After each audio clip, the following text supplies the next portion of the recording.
Nonikirgram in Bangladesh was brief and was occasioned by the start of the Japanese Imperial Navy's bombing campaign in Calcutta, which caused a panic through the city and sent those who had a place to go to out in the country scrambling to the train stations.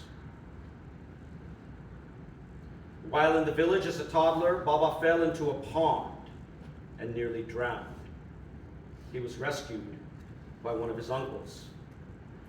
This would be the first of a number of near-death experiences in Baba's life, including falling off the face of a cliff and falling off of a city bus into traffic in the middle of rush hour in Calcutta.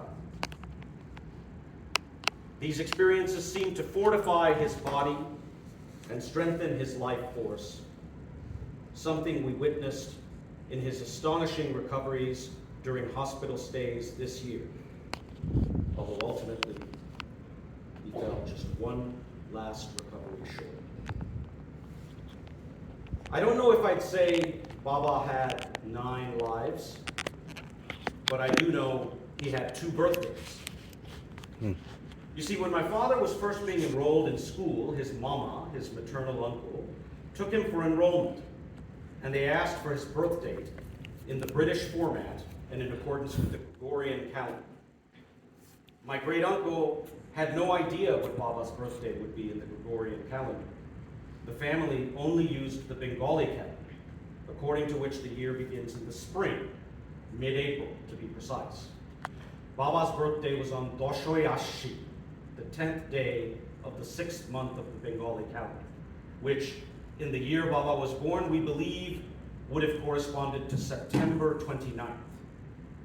But my great uncle just filled in the enrollment form with what he knew, the 10th day of the 6th month. And so, for the rest of his life, and you see this even on the program today, his birthday for official purposes was the erroneous date of June 10th, 1937, when his actual birthday was likely September 29th, 1937. Of course, he never cared much to celebrate either, but my children loved celebrating their daddy's birthday twice. Perhaps because of the pond incident, Baba was determined to be a good swimmer. Baba loved swimming.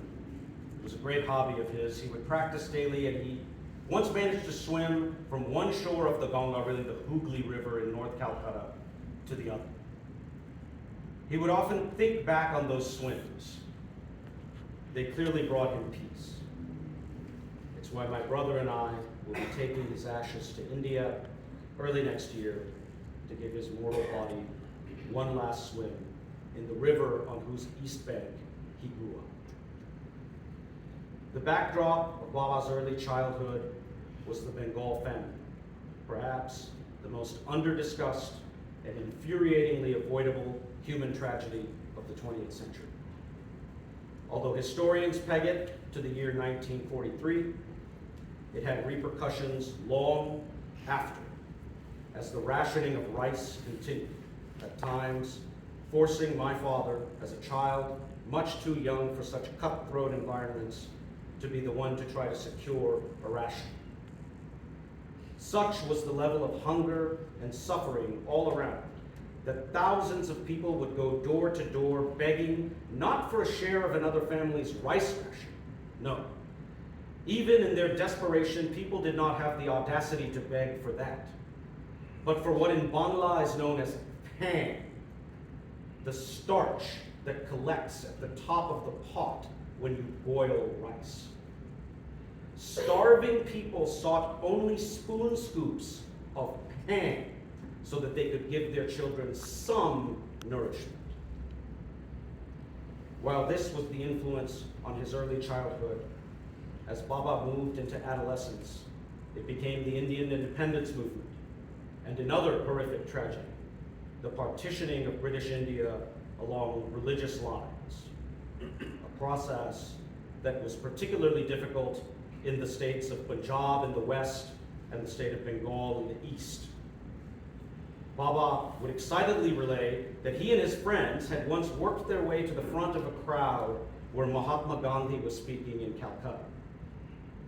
However, what he had no interest in talking about was the violent clashes he witnessed between Hindus and Muslims in Kolkata, one of the epicenters of the brutality of that time. Baba had lifelong nightmares from what he witnessed in those days. But to ask him about any details of it was the surest way to get him to change the subject. In one loose moment, he did tell me, যেসব লোক আমরা ভদ্রলোক মনে করতাম, যাদের আমরা কাকু বলে ডাকতাম, তাদের আমি জানোয়ারের মতন ব্যবহার করতে দেখেছি। That means the people that we used to consider polite gentlemen, that we used to call uncle, I saw them behave like animals.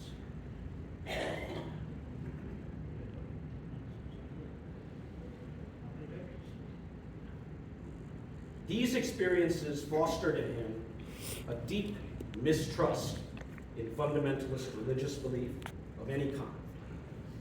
Though he was a Hindu, he remained suspicious of people too deeply committed to their religious identity all through life.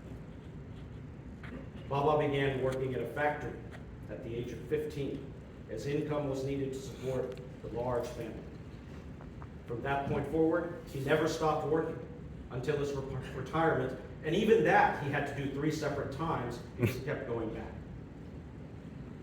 He was maniacally punctual throughout his career, and an early riser. He loved work. He enjoyed being involved in building large things. He loved the companionship of his colleagues. Baba remained a factory worker even as he studied at Jadavpur University, trying to earn a degree in engineering, an endeavor that took him longer as a result.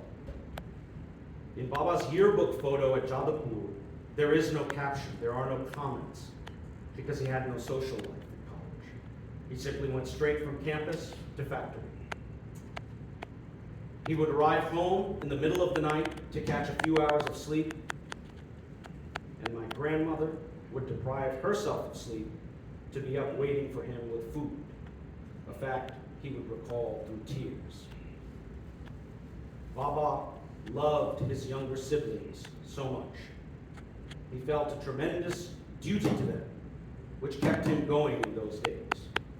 They, in turn, revered him and called him by a name as sacred as Baba, Dada, eldest brother. Baba certainly possessed the toughness and survival instincts that one would expect of someone produced in the hard-scrabble conditions of his upbringing. But the most remarkable thing about Baba was how that toughness paired with such uncommon compassion. Baba was, and still is, the biggest softie I know, with the possible exception of my youngest daughter, Rohana, who he called his angel, and who finds this too difficult to be in the room right now, so she's in the children's room. Baba once laid a glue trap in his garage to catch pests. The trap snagged 3 tiny baby mice who must have just recently been born in that garage. Baba disposed of the trap with water welling up in his eyes as he muttered, "I didn't give them a chance to live." Baba's English was always great, even in his early days in America, but there were a few, let's say, quirks. One was that because Bengali doesn't have gendered pronouns, Baba never quite got the concept. He would, even in his final years, continually mix up the words he and she, or her and him. Actually, he was quite ahead of his time in that regard, if you think about it. Or maybe the Bengali language is ahead of its time. I mean, who really needs gendered pronouns anyway? Another quirk was that Baba would often pronounce long vowel sounds in English as short vowel sounds instead. This played out in spectacular fashion when I was 10 in a way that is etched in my memory. Baba came to speak to the whole 5th grade for Career Day. He was the parent representing my classroom, and I was so proud. He showed up with a set of slides as well, so he wasn't just talking. This is before PowerPoint. I'm talking of those old school physical slides on one of those overhead projectors. He was showing photos of a construction site that he was working on at the time, and he was talking about the different types of foundations.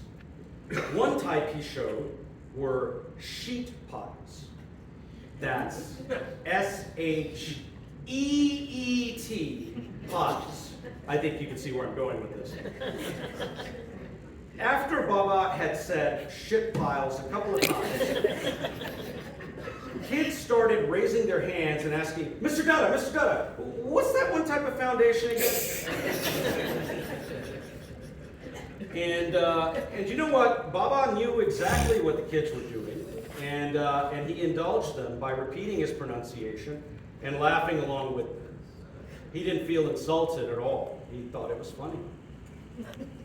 He was, in so many ways, a child at heart. I remember that on my 14th birthday, Marco and my mother were in India for the summer break. And so Baba and I remained home, and he took me to go see one of those Naked Gun Leslie Nielsen comedy movies on opening week. The theater was packed, and there was no one in it laughing as loudly as Baba at pretty much every scene. People in the theater were turning around and staring at us as he was laughing so loud with laughter tears streaming down his face. I cherish all the moments like that, which I can remember so much. This week has been incredibly difficult for me. I've done enough crying for a lifetime. We so hoped things would have gone a different way, and I want to express my heartfelt gratitude to my brother Marco, who has given so much of himself to be the best son he could be and doing everything he could to put Baba in a position for the best health outcomes. I want to thank my wife, Rupi, who Baba adored so much, and he gave him the support of a loyal daughter all the way to the end. Alas, sometimes it's just a person's time, and no amount of intervention will make it otherwise. One thing that gives me solace is something I implore each of you to do. Some years ago, while driving back from a funeral like this one, I wondered why it is that people wait until a person is gone to invest the time to compose thoughts about that person into a eulogy. Why do we not invest that time in the people important to us while they are alive? On a person's birthday, every now and then, we should write what we would have given as their eulogy. I'm not talking about a birthday toast. This needs to be a different exercise. One done with the mindset of writing about a person that is gone. But then, you deliver that speech to the person directly while they're still with you and able to hear your words and know what they mean to you. If you all spent the rest of this afternoon doing that for one important person in your life, instead of whatever else you plan to do that you won't even remember prioritizing a year from now,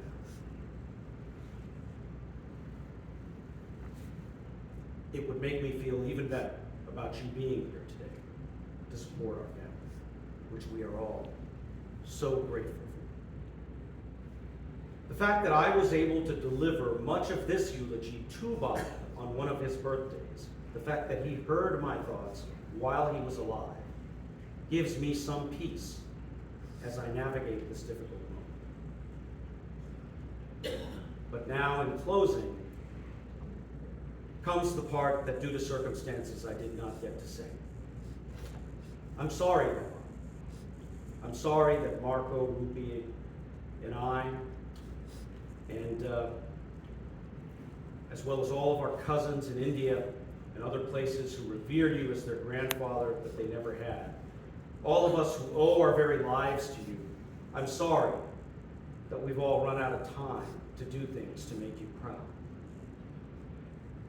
I'm sorry that I've run out of time to accord you some of those comforts and luxuries in life that you deserve more than anyone I've ever known, but that you are the least likely to seek for yourself. I'm sorry that time ran out for you to watch your grandchildren grow.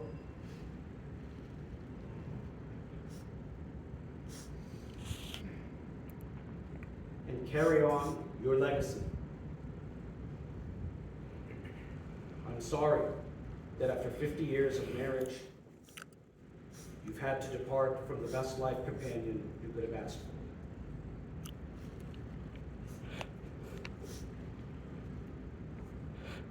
I'm sorry that our legendary, intense debate series has ended. And, okay, Baba, you win. Terry Bradshaw is the greatest quarterback of all time. And Baba, I'm so sorry for any moment of stress or consternation I may have caused you that made your life a little less carefree than it otherwise would have been. But Baba, I'm also grateful. I'm grateful that I stand here as a middle-aged man, having had you squarely in my life every year, and that you were your sharp and vibrant self for all of it. I'm grateful that my children got to have you for so long, and that because of your love and the time that they spent with you, they will be better people. I never got to meet either of my grandfathers, so I appreciate how precious that was for my kids. I'm grateful that you got to see the Houston Durgabari actually be built and for the society to grow to its current size. Most of all, Baba, I'm so grateful to the forces of the universe that before I was born awarded me the ultimate lottery prize, the incomparable privilege of coming into this world as your son. That I am your son is really all that ever needs to be said of me. And with everything you taught me and the example you set for me,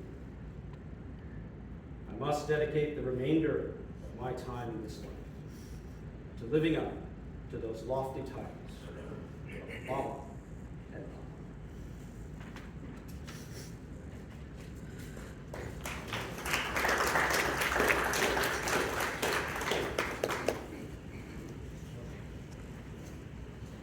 Thank you very much.